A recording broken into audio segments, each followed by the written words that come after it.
Buenas tardes a todos. Voy a comenzar mi exposición sobre el tema que elegí, que es la noción de síntesis pasiva. Esta noción está desarrollada por Deleuze centralmente en el capítulo 2 de Diferencia y Repetición, titulado La repetición para sí misma. Y según consigna mi libro, nos dedicamos a estudiar este segundo capítulo de Diferencia y Repetición entre el 2 de mayo del 2008 y el 20 de septiembre del 2009. Así que fue más de un año de trabajo sobre este capítulo tan interesante.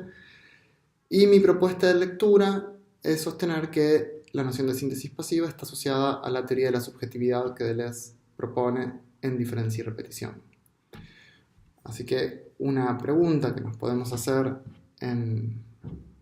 para comenzar, una pregunta que el propio Deleuze se hace, es si en efecto la subjetividad es la repetición para sí misma. O sea, si la repetición requiere de una subjetividad para darse, ¿no? Así arranca el capítulo, dice Deleuze: la repetición no modifica nada en el objeto que se repite, pero cambia algo en el espíritu que contempla.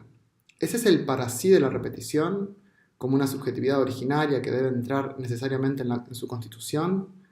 La paradoja de la repetición no consiste en que no puede hablarse de repetición más que por las diferencias o el cambio que introduce en el espíritu que contempla. Por una diferencia que el espíritu sonsaca a la repetición, fin de la cita. Como veremos, la respuesta a esta pregunta es sí y no. Por un lado, se puede pensar que la subjetividad es la repetición para sí misma, pero hay un más allá de este pensamiento y que en cierto sentido expresa mejor, a mi juicio, la posición deleuziana. Pero hacia eso vamos a ir en un instante. Antes me parece importante situar la noción de síntesis pasiva, porque yo creo que hay que contextualizarla en la recepción kantiana. Como se sabe, en Kant las nociones de síntesis y pasividad son nociones contrapuestas. Kant distingue entre una estética trascendental que es calificada como pasiva en el sentido de receptivo. O sea, en términos kantianos, la pasividad es mera recepción, mera afección de algo ya dado, que en el caso de Kant es el múltiple sensible, que es el punto de partida de la crítica de la razón pura, ¿no? Hay múltiple sensible. Es algo que no está constituido por el sujeto, viene de más allá de la cosa en sí o de donde sea, pero no es un producto de la constitución subjetiva. Y por otro lado, la síntesis vinculada a la actividad y al papel del entendimiento que sintetiza según las categorías. O sea, en el caso de Kant, entonces, cruzar estas distinciones esta distinción conceptual entre pasividad y síntesis generaría un problema grave, ya que haría colapsar la distinción entre conocer y pensar. O sea, como se sabe, yo conozco aquello que me es dado, o sea, algo que no tiene su origen en el propio sujeto, y según entiendo, si Kant concibiera que el múltiple sensible, o sea, la sensación, está constituida por el sujeto, entonces el sujeto se daría a sí mismo su objeto. Entonces sería difícil trazar la distinción entre lo que se puede pensar y lo que se puede conocer. O sea, la pasividad, entendida como receptividad, responde en el caso de Kant a la exigencia de establecer el límite del conocimiento, que es uno de los motivos centrales de la crítica de la razón pura. Así que ese es, me parece, el contexto más general. Tampoco es Deleuze el primero en proponer una síntesis pasiva en el contexto de la recepción kantiana. La primera figura en este sentido es Salomon Maimon, a quien hemos dedicado bastante trabajo en su momento en la deleuziana. También Maimon asocia la síntesis pasiva a una síntesis estética, una síntesis de la sensibilidad.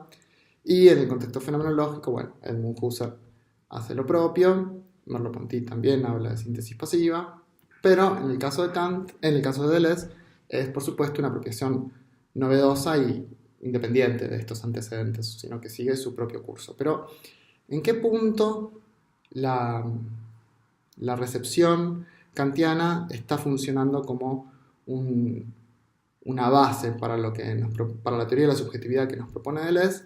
En la vinculación entre el tiempo y la subjetividad. Dice Deleuze, esta síntesis debe ser, desde todo punto de vista, ser nombrada. Esta síntesis de la que está hablando. Se trata de la síntesis pasiva, constituyente, no por ello activa, ¿no? Aquí la diferencia entre la posición kantiana y la posición deleuziana. En otro pasaje dice Deleuze, el tiempo es subjetivo, pero es la subjetividad de un sujeto pasivo. Veremos que el tiempo no es solo subjetivo, sino que las dos primeras dimensiones del tiempo son las intrínsecamente subjetivas, y hay una tercera dimensión, que es la síntesis del futuro o eterno retorno, que no lo es. O sea, entonces,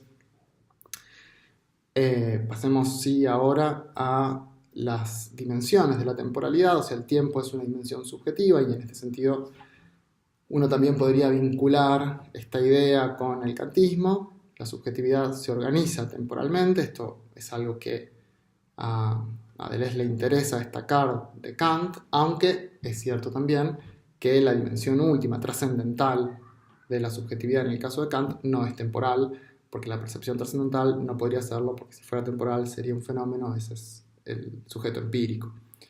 Eso es un tema al que vamos a volver cuando analicemos la segunda síntesis. Pero, en esencia, Deleuze nos propone pensar tres dimensiones sintéticas. Una primera síntesis del presente, a la que llama habitus, y ahí la referencia filosófica no es Kant, sino Hume. Una segunda síntesis, la del pasado, que compuesta por el tándem conceptual Eros y Mnemosyne. Y una tercera síntesis, que es la del futuro, llamada eterno retorno o tánatos. Ahí vamos a ir también a ver que entre todos los elementos que aparecen en esta teoría de la subjetividad, una referencia central es Freud. O sea, tenemos a Kant, tenemos a Freud también.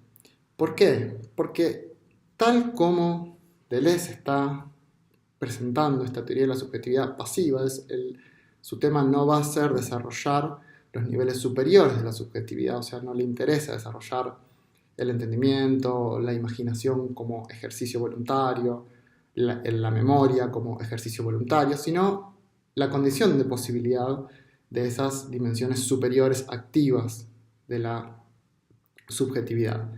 Y en la tesis deleuziana, Kant es el que introduce, al introducir en su teoría del sujeto, ya les digo otra vez, en la demarcación kantiana de cómo, deleuziana de cómo Kant piensa la subjetividad, el tiempo ahí funciona como un basamento. Entonces, quizás más que Kant, uno podría pensar en una interpretación fenomenologizante de Kant a lo Husserl, donde ahí sí el tiempo cumple un papel trascendental, ¿no? de unificación última de la conciencia o de la subjetividad.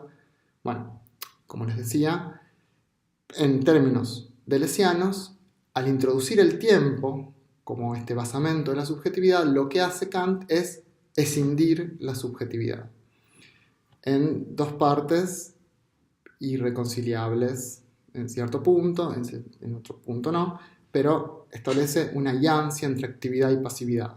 Y esa ayancia, esa separación, es la que Deleuze trabaja a partir de Freud la noción de inconsciente. O sea, Kant es el que introduce en la historia de la filosofía la temporalidad en el sujeto, y al hacerlo desagrega al sujeto, lo divide, y el psicoanálisis freudiano es la teoría contemporánea que mejor desarrolla esta dimensión pasiva de la subjetividad. Entonces, las referencias van a ser Kant, Freud y, ahora vamos a ver, también Hume. Así que bueno, entonces entremos decididamente en la primera dimensión de la temporalidad que nos propone Deleuze, que es la temporalidad como habitus, o sea, la síntesis del presente. Habría que señalar también que esta síntesis del presente, o habitus, tiene niveles. El nivel más elemental de habitus, de la síntesis del presente, es lo que Deleuze llama una síntesis orgánica. en diferencia y repetición, puede leerse: somos agua, tierra, luz y aire contraídos, no solo antes de reconocerlos o representarlos, sino antes de sentirlos. Y otra cita: todo organismo es, en sus elementos receptivos y perceptivos, pero también en sus vísceras, una suma de contracciones, de iteraciones y de esperas. O sea, antes de la síntesis sensible, la síntesis de la sensación perceptible, o sea, de lo que nos afecta como sensación, hay un nivel más elemental de síntesis que Deleuze llama síntesis orgánica, que es la reunión que constituye al organismo que eventualmente puede recibir una sensación. En este sentido, Deleuze señala: es preciso atribuir un alma al corazón, a los músculos, a los nervios, a la célula, pero un alma contemplativa cuyo ser se limita a contraer el hábito. Entonces, el hábito, aquí entendido como una mera contemplación y contracción de diferencias. Deleuze va a dar esa definición bastante clásica de el hábito como aquello que sonsaca una diferencia a una repetición. Y en lo que está pensando Deleuze, me parece, es que lo que hace verdaderamente a una diferencia no es el contenido de lo que se da, no son los elementos en sí mismos, materiales, digámoslo así, sino el espíritu al cual se le dan esos elementos. Pensemos, por ejemplo, y los ejemplos de Deleuze son las campanadas, el tic y el tac, pero pensemos en dos notas do exactamente iguales en su contenido que se nos dan al espíritu, o sea, que se nos dan. Esas notas do, en su contenido en sí mismas, no difieren, pero en la medida en que se nos dan, ocupan dos lugares temporales distintos. O sea, hay una diferencia temporal entre esos dos elementos, y esa es la diferencia sonsacada por la repetición. O sea, el hábito lo que hace es reunir esto que se da, y al reunirlo establece al menos una diferencia temporal. O sea, hay un primer principio de individuación temporal que no depende del contenido, sino del espíritu que reúne esos dos elementos. Esto, si pensamos en el caso de las sensaciones, si lo pensamos a nivel del cuerpo orgánico, bueno, serían las operaciones del cuerpo, que en la medida en que hay una repetición de las funciones, como el corazón que repite su operación, pero en la medida en que lo repite encuentra siempre una diferencia temporal en su operación. Entonces, Deleuze sostiene que esta primera síntesis del tiempo, llamada hábitus, está asociada, mejor digámoslo así, no es que hay una subjetividad que sintetiza como un agente que realiza esa operación de síntesis, sino que hay una síntesis, y esa síntesis instancia un nivel subjetivo. Es lo que denomina Deleuze acá pequeños yoes. Estos pequeños yoes de cada una de las síntesis del hábito se disuelve a cada momento. O sea, hay una suerte de presencialismo fuerte donde el yo que opera la síntesis dura lo que dura esa operación sintética y se disuelve. Entonces, como resultado de esta teoría de la subjetividad, lo que tenemos es, así como un sujeto complejo, como seríamos nosotros, los humanos, estamos constituidos por muchas síntesis, cada una de las síntesis orgánicas, viscerales, pero también perceptivas, y de orden superior, ¿no? Habría que pensarlo también, el hábito intelectual también podríamos pensarlo ahí también, supone una subjetividad efímera, espontánea, que dura lo que dura el proceso sintético, que en verdad no ejerce la síntesis, sino que es la síntesis misma, no se separa una cosa de la otra. Dice Deleuze: el yo moi pasivo, esto también es interesante señalarlo, Deleuze usa estas dos palabras en francés, je para referirse a la subjetividad activa, al yo de orden superior, y moi al yo pasivo. Decía entonces, cito: el yo moi pasivo no se define simplemente por la receptividad, es decir, por la capacidad de experimentar sensaciones, sino por las contemplaciones constituyentes que constituyen el organismo antes de constituir sus sensaciones. O sea, hay una prioridad, en este caso, de lo orgánico por sobre lo sensible, como decía recién. Ahora bien, este presente viviente, en el que estamos en la medida en que existimos como hábitos, tiene en sí todas las dimensiones temporales. O sea, no es que el presente viviente, como bien señala Husserl, y aquí Deleuze no discute este tipo de posiciones, no es que el presente viviente es un presente pensado como un punto inextenso, sino que el presente tiene una extensión y en esa extensión acoge una dimensión de pasado y una dimensión de futuro. Ahora, el pasado de este presente es digamos, si se me permite, la retención de la operación instantánea que proyecta un futuro. Básicamente, la idea es que a nivel del hábito, uno, como señala también Hume, aquí la referencia fuerte de Hume, les decía, y la función de la imaginación en Hume, porque Deleuze asocia la imaginación a la síntesis pasiva humeana y la distingue de la memoria y el entendimiento como síntesis activas. Esta imaginación lo que hace es proyectar la experiencia sedimentada en el hábito en el futuro, de manera que uno espera que ocurra o que los eventos se desarrollen tal como ocurrieron, ¿no? Esto es señalado, Hume lo dice así tal cual. De manera que, dice Deleuze, hay una síntesis asimétrica entre el presente, el pasado y el futuro. El futuro depende del pasado. Y esta síntesis asimétrica del tiempo que está anidada en el hábitus va de lo particular a lo general. Eso es una inducción, es la estructura de la inducción. A su vez, hay otro nivel en el que Deleuze trabaja esta síntesis, que es el nivel del placer. Vamos a ver que va a venir Freud y todos estos elementos van a regresar como diferencia, pero esta síntesis asociadas a un nivel muy elemental del orgánico, que suponen una apertura al futuro, sintetizan excitaciones, dice Deleuze. O sea, básicamente el organismo está esperando que una excitación presente sea o bien confirmada por eso que espera y el resultado del encuentro entre la excitación y el elemento que la distiende es el placer, o reciba un fracaso de la experiencia, y en ese caso habría una experiencia displacentera. Bueno, estos son los elementos entonces que componen esta síntesis o hábitus. Entonces, como desde el punto de vista de la teoría del sujeto, tenemos los yo pasivos, que Deleuze los llama larvarios, fragmentarios, instantáneos, que componen un sistema del yo, una dispersión de yoes, pero que no están integrados, sino que son instantáneos y dispersos.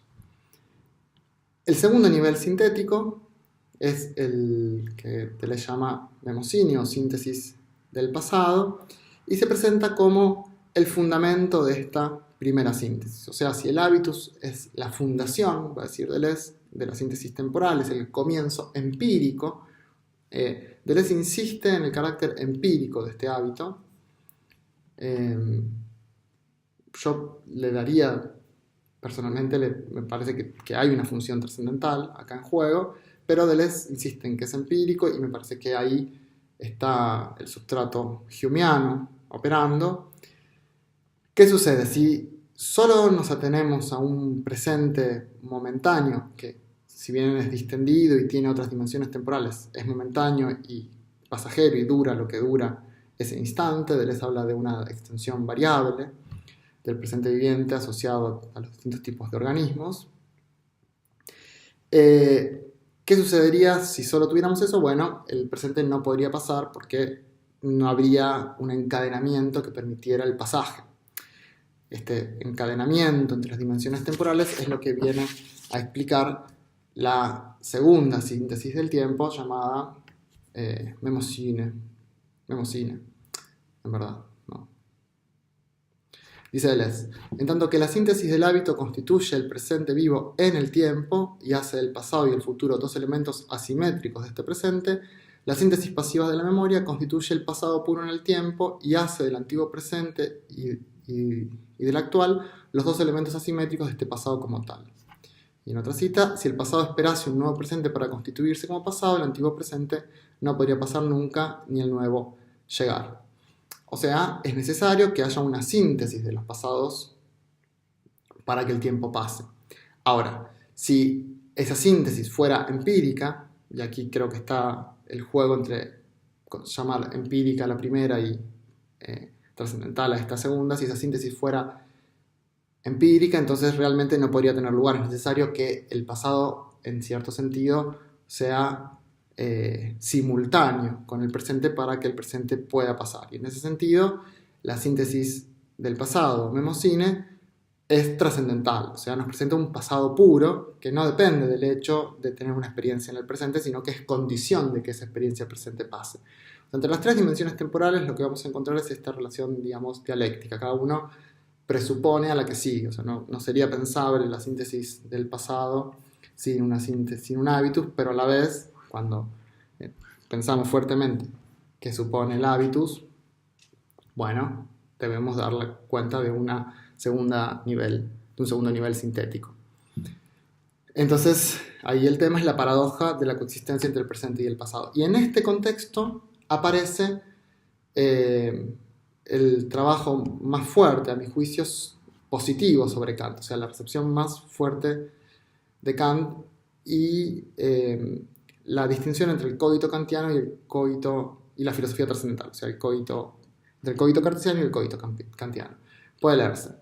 De un extremo al otro, el yo-ye se halla atravesado por una fisura, está fisurado por la forma pura y vacía del tiempo. Bajo esta forma es el correlato del yo-moi pasivo que aparece en el tiempo.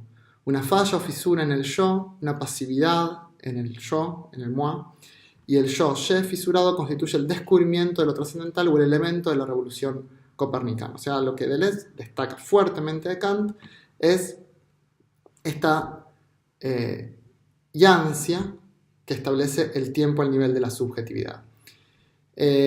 Básicamente lo que está pensando Deleuze acá es que el proceso de la automanifestación, por decirlo de alguna forma, o el autoconocimiento kantiano supone una separación que en términos kantianos no puede resolverse entre el yo agente, el yo que opera la síntesis trascendental, y el yo que es objeto del autoconocimiento. O sea, básicamente para autoconocerme yo tengo que volverme un objeto para mí mismo, pero ese objeto es siempre un objeto ya pasado. O sea, yo no puedo a la vez ser constituyente y constituido, sino que para darme como tema de conocimiento tengo que constituirme como un objeto, como lo otro de mí, darme como algo pasado. Y en ese sentido, la subjetividad kantiana establece una yancia al interior del sujeto, esta idea del yo fisurado. En otro pasaje se enfatiza la idea: si la mayor iniciativa de la filosofía trascendental consiste en introducir la forma del tiempo en el pensamiento como tal, esta forma a su vez, como forma pura y vacía, significa indisolublemente el Dios muerto, el yo fisurado y el yo moi pasivo. En otras citas también, cuando definía el yo pasivo por la simple receptividad, Kant se daba las sensaciones como ya hechas, relacionándolas tan solo con la forma a priori de su representación determinada como espacio y tiempo. Y más abajo, los análisis precedentes tenían como finalidad mostrar, por el contrario, que la receptividad debía ser definida por la formación de yo locales, por síntesis pasivas de contemplación o contracción, que dieran cuenta a la vez de la posibilidad de experimentar sensaciones, de la potencia de reproducirlas y del valor del principio adquirido por el placer. ¿No? Esto como para ver cómo opera la recepción kantiana de Deleuze y el valor que le da a esta introducción del tiempo en la teoría del sujeto. Bueno, también en la segunda síntesis, como Mnemosine, habría que señalar que no se trata meramente de el recuerdo, sino del recuerdo involuntario. O sea, acá Deleuze vuelve a distinguir entre una síntesis activa, que estaría identificada como la reproducción, la reflexión, el reconocimiento y la memoria, la representación del pasado, o sea, el acto de recordar en sentido estricto, y esta memoria involuntaria pasiva, o sea, que ocurre a pesar nuestro y que puede ser despertada por determinadas circunstancias. De ahí la idea de eros, o sea, eros que vincula los momentos. Y ahí la figura es Proust y su famosa Magdalena. A continuación entonces tenemos la tercera síntesis, la síntesis del futuro, el eterno retorno, y no voy a meterme mucho en eso, ya lo hizo Verónica, voy a señalar solamente algunas cuestiones que me parecen interesantes. Esta tercera síntesis como tánatos, como muerte, entonces aparece como el sustrato asubjetivo de la subjetividad, como la dimensión propiamente ontológica de la subjetividad de la cual emergen los otros dos niveles sintéticos. Y en ese punto, tánatos está asociado con una potencia productiva y con el pensamiento filosófico propiamente dicho. Dice Deleuze: no hay modo de adquirir el pensamiento ni ejercitarlo como un innatismo, sino de engendrar el acto de pensar en el pensamiento mismo, tal vez bajo el efecto de una violencia que hace refluir la libido sobre el yo narcisista y paralelamente extrae tánatos de Eros. Abstraer el tiempo de todo contenido para desprender de él la forma pura. Hay una experiencia de la muerte que corresponde a esta tercera síntesis. O sea, la muerte, tánatos, y esta potencia disgregante que nos trae la diferencia en sí misma como tema para el pensamiento, requiere de una experiencia subjetiva. Hay una experiencia subjetiva de la muerte. ¿Y en qué consiste esta experiencia subjetiva de la muerte?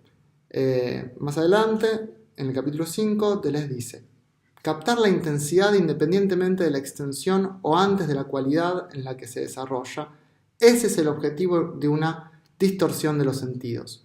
Una pedagogía de los sentidos está orientada hacia ese fin y es parte integrante del trascendentalismo. Experiencias farmacodinámicas o físicas, como las del vértigo, se acercan a este fin, nos revelan esa diferencia en sí, esa profundidad en sí, esa intensidad en sí en el momento original, el que ya no es calificada o extensa. Fin de la cita. O sea, esta posibilidad de experimentar el fondo ya asubjetivo y en ese sentido tanático, donde hay un peligro de muerte, ahí hay una potencia para el pensamiento y una potencia filosófica. O sea, en cierto sentido, el filósofo que defiende un empirismo trascendental tiene que tener una experiencia de esa dimensión para poder hablar sobre ella. O sea, la filosofía supone un riesgo de muerte. El pensamiento llevado a ese extremo es un ejercicio sobre uno mismo, es una acción sobre uno mismo. ¿Y en qué consiste esa acción? En esencia, en desmontar la experiencia subjetiva de estas primeras dos síntesis para llegar a ese fondo donde hay diferencia asubjetiva, o sea, donde no soy yo mismo o los yoes que me habitan repitiéndose a sí mismos, sino algo nuevo, una novedad. Y esta idea de que debe haber un índice subjetivo de la muerte, una experiencia subjetiva de la muerte, que está vinculado a las dos muertes en Blanchot también, uno puede rastrearlo también en otras obras de Deleuze. Yo voy a leer solamente un pasaje de 1000 mesetas y con esto voy a terminar. Es la meseta de los devenires y Deleuze dice: el plan como plan de inmanencia, consistencia o composición implica una desestratificación de toda la naturaleza, incluso con los medios más artificiales. El plan de consistencia es el cuerpo sin órganos. Las puras relaciones de velocidad o lentitud entre partículas, tal como aparecen en el plan de consistencia, implican movimientos de desterritorialización, de la misma manera que los puros afectos implican una empresa de desubjetivización. Pero una vez más, ¿cuánta prudencia es necesaria para que el plan de consistencia no devenga un puro plan de abolición o de muerte? Para que la involución no se transforme en regresión en lo indiferenciado. ¿No habrá que conservar un mínimo de estratos, un mínimo de formas y de funciones, un mínimo de sujeto para extraer de él materiales, afectos, agenciamientos? Entonces, finalmente, para terminar, me interesaría pensar esta relación entre la muerte, el pensamiento, lo asubjetivo, pero también enfatizar que se trata de una experiencia que alguien tiene que hacer. El filósofo, ante todo, el filósofo deleuziano. Y en ese sentido, esta subjetividad, que es la que lleva a cabo la experimentación, que supone un nivel de actividad, porque no es O sea, lo desmontado son los niveles pasivos, pero se trata de una subjetividad racional, voluntaria, que voluntariamente busca desestratificarse y que tiene que ser muy prudente, porque cualquier error le podría costar la vida. Entonces, para finalizar y como pregunta, para quizás abrir la discusión, me gustaría que pensemos qué elementos tenemos para pensar en Deleuze esta subjetividad positiva, activa, que tiene la tarea de desrealizarse. Bueno, eso. Gracias.